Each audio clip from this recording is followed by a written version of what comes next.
Panginoong Diyos na makapangyarihan sa lahat, dinadalangin ko po, Panginoon, ang aming presidente na pagpapalain mo, Diyos. Ang aming Vice President, pagpapalain mo rin.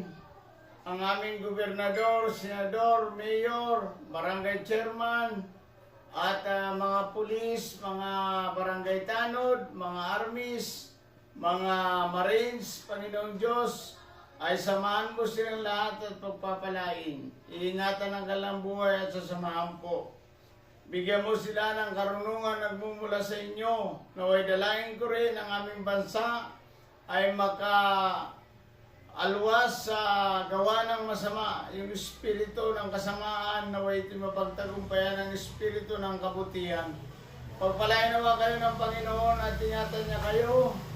Paliwanagin naman ng Panginoon ang kanyang mukha sa inyo at mabag sa inyo.